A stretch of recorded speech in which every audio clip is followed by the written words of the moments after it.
దేవుని స్తోత్రం. ఎందుకు వందనాలు. దేవుని మాటలు మీరు ప్రభు అంటున్నాడా, మీరు తీర్పు తీర్చకండి, మీరు తీర్పు తీర్చకండి, అప్పుడు మీకు తీర్పు తీర్చబడదు. మీరు తీర్పు చొప్పునే మిమ్మును గూర్చియు తీర్పు తీర్చబడును. మీరు కొలత చొప్పునే మీకును కొలవబడును. మీరు కొలత, ఇప్పుడు కొలుతారు కదా, బియ్యం కొలుతారు కదా, మీ కొలత నిండాగా ఉండాలి. ఆ కొలత చొప్పునే మీకు కొలవబడుతుంది అన్నమాట. కొలబడుతుంది. దేవుని స్తోత్రం. హల్లెలూయా.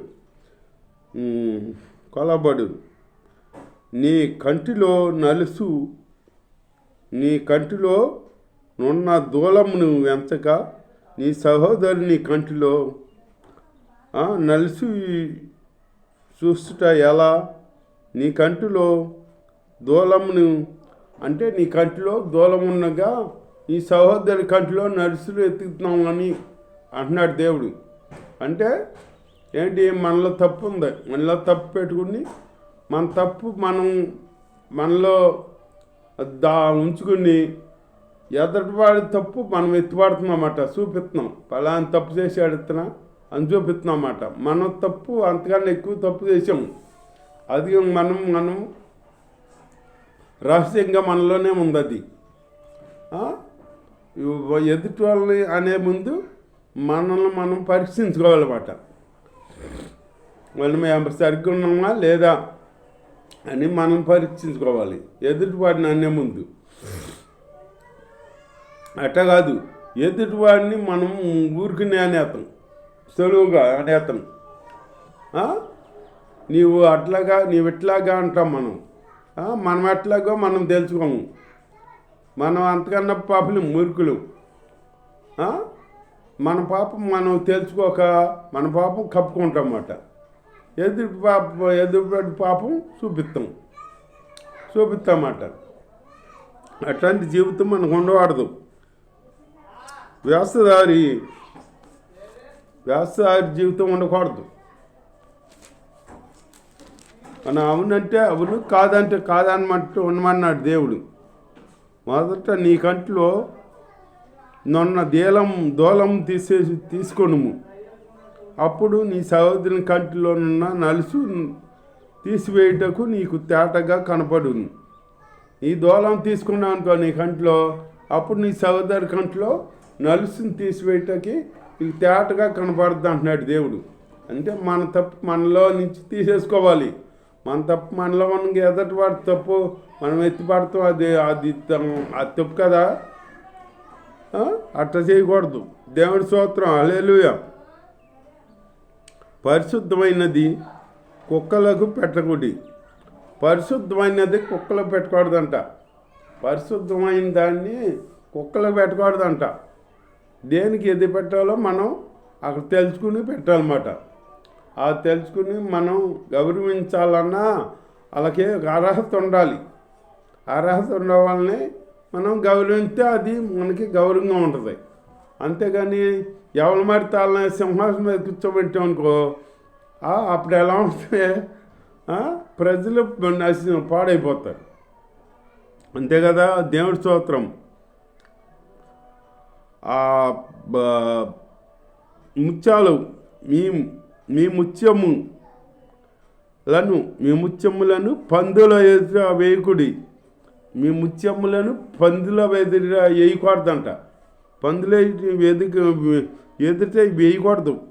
వేసిన వెడల అవి ఒకవేళ వాటిని కాళ్ళతో త్రొక్కి మీ మీద పడి మిమ్మును చీల్చివేయును.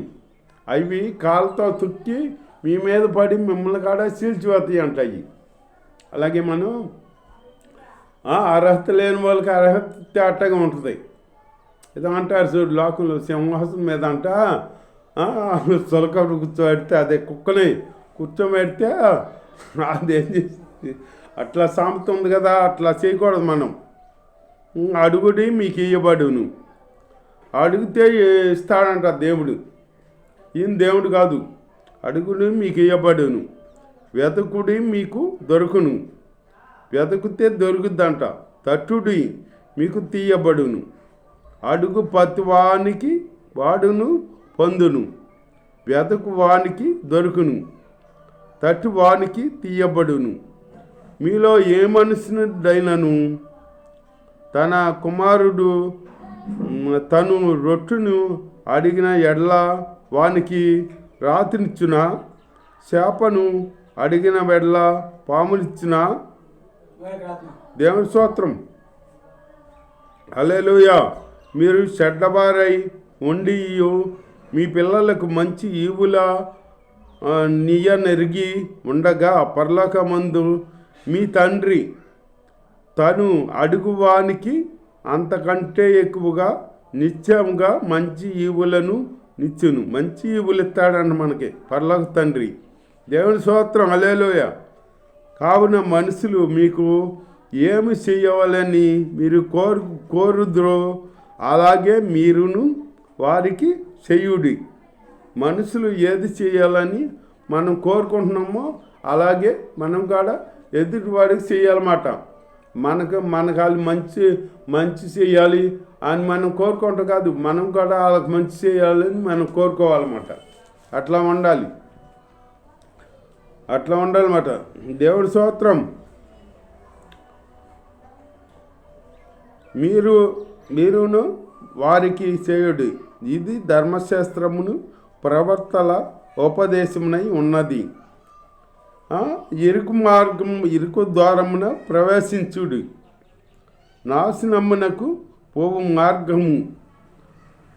ఇరుకు మార్గాన్ని ప్రవేశింపంటున్నాడు అనమాట. నాశనముకు పోవు మార్గము ఎడాల్పును దారి విశాలతనై ఉన్నది. అంటే విశాల మార్గం వెడల్పును ఆ మార్గం విశాలంగా ఉందన్నమాట. అంటే ఇరుకు మార్గం అంటే దేవుని మార్గం, విశాల మార్గం అంటే లోకంలో తిరుగుతున్నారు కదా, అది విశాల మార్గం. వాళ్ళు ఏదైనా చేయొచ్చు, వాళ్ళు అబద్ధమైన ఆడవచ్చు, మనం అబద్ధం ఆడకూడదు. మన దేవుడు అబద్ధాల దేవుడు కాదు. మన దేవుడు పరిశుద్ధుడు, పవిత్రమైన దేవుడు. మన మాట అవునంటే అవును, కాదంటే కాదు అన్నమాట అని ఉండమన్నాడు దేవుడు. అట్లా ఉండాలన్నమాట. దేవుడి స్తోత్రం. హల్లెలూయా. ఆ దారి విశాలమై ఉన్నది, దాని ద్వారా ప్రవేశించే వారు అనేకులు. జీవమునకు ద్వారము విరుకును, ఆ దారి సంకుచితమై ఉన్నది. ఆ దారి సంకుచితమై ఉన్నదంట. ఇరుకు మార్గంకి వెళ్ళే మార్గం ఇరుకుని, అది దేవుని మార్గం, ఇరుకు మార్గంగా ఉంటుంది. విశాల మార్గం ఏముంది? అది లోకంలో మనకి విశాల, ఏదైనా ఎటైనా వెళ్ళొచ్చు నువ్వు. అది కట్టులేని జీవితం. అది మనం కట్టున్న జీవితం ఇది. యేసయ్య నమ్ముకున్నాం అనుకో, మనము అబద్ధమాడితే దేవుడు కొడతాడేమో, దేవుడు శిక్షిస్తాడేమో అని భయం ఉంటుంది. అబద్ధం ఆడకూడదు, దొంగతనం చేయకూడదు, పొరుగువారి మీద అబద్ధ సాక్ష్యం చెప్పకూడదు. ఇవన్నీ చేయాలి. ఇవన్నీ కలిగి మనం ఉండాలన్నమాట. అబద్ధ ప్రవర్తనలను గూర్చి జాగ్రత్త పడుడి. అబద్ధ ప్రవర్తనలు ఉన్నారంట. అబద్ధ ప్రవర్తనల గురించి జాగ్రత్త పడమంటున్నాడు. దేవుని స్తోత్రం. హల్లెలూయా. వారు గొర్రెల చర్మములు వేసుకుని మీ వద్దకు వత్తురు, కానీ గొర్రెల చర్మం వేసుకుని మన వద్దకు వస్తారంట. కానీ లోపల వారు ఘోరమైన తోడేళ్ళు, అంటారు. వారి ఫలము వలన మీరు వారిని తెలుసుకుందురు. అంటే వాళ్ళు చేసే పనుల వల్ల మనం తెలుసుకుంటామంట. మొండ్ల పొదల్లో ద్రాక్ష పండ్లైనను, పల్లేరు చెట్లలో అంజూర పండ్లైనను కోయుద్రా. అంటే మొండ్ల పొదల్లో అంజూర పండ్లు, ద్రాక్ష పండ్లను, పల్లేరు చెట్లలో అంజూర పండ్లను కోయుద్రా అంటున్నాడు దేవుడు. స్తోత్రం. కోయలేరు, ఏది విత్తే అదే కోతాం మనం. అలాగునే ప్రతి మనిషి చెట్టు మంచి ఫలములు ఫలించును. పనికిమాలిన చెట్టు కాని ఫలములు ఫలించును. పనికిమాలిన చెట్టు కాని ఫలం ఫలిస్తట. మంచి చెట్టు మంచి ఫలాలే ఫలిస్తమాట. మంచి చెట్టు కాని ఫలములు ఫలింపనేరదు. కాని ఫలములు ఫలింపనేరదు మంచి చెట్టు. పనికిమాలిన చెట్టు మంచి ఫలములు ఫలింపనేరదు. పనికిమాలిన చెట్టు కాడ మంచి ఫలాలు ఫలింపనేరదంట. మంచోడు చెడ్డ పని చేయలేడు. అట్లాగే చెడ్డ పని చేసేవాడు మంచి పని చేయలేడు.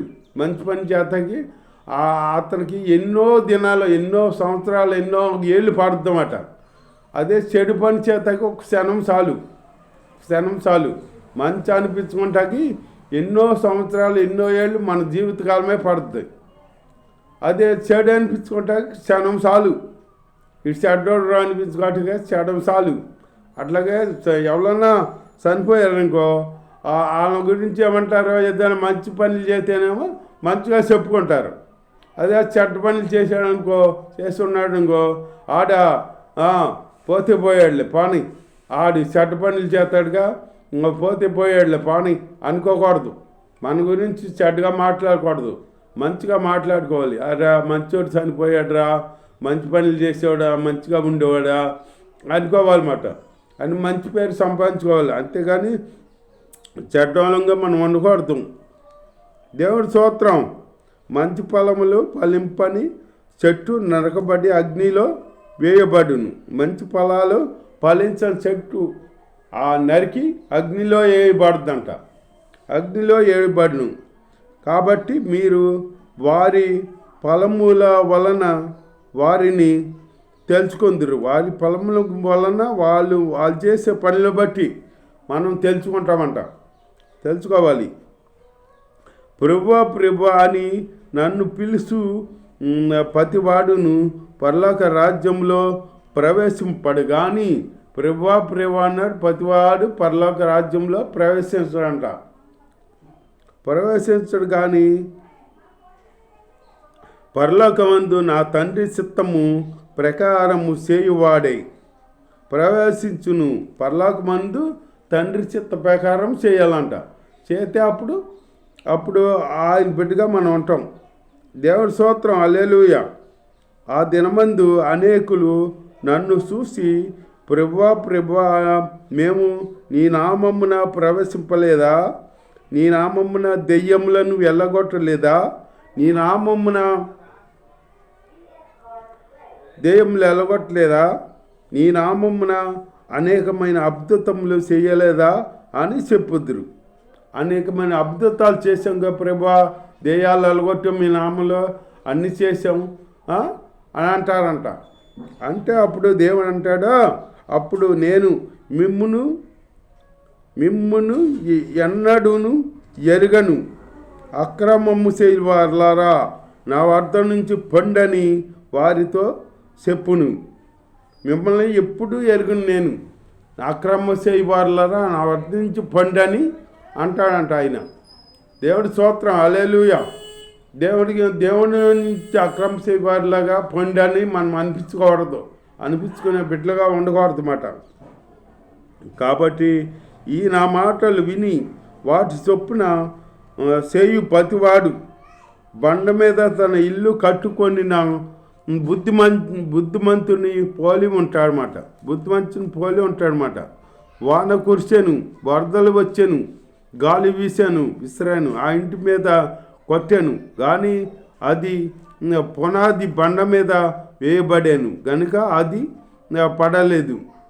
మరియు ఈ నా మాటలు విని వాటి చొప్పున చెయ్యని ప్రతివాడు ఇసుక మీద తన ఇల్లు కట్టుకొని బుద్ధిహీనుని పోలి ఉండును.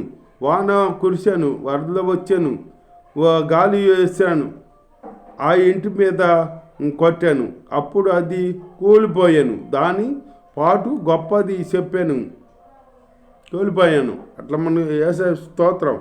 దేవుడి మాటలన్నీ ఆయన మీద మనం పునాది వేసుకోవాలన్నమాట.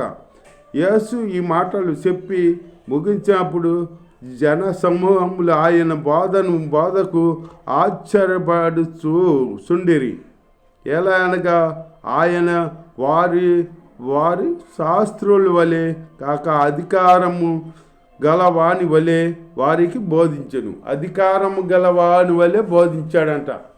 ఈ మాటలు దేవుని దీవించు కాక ఆమేన్.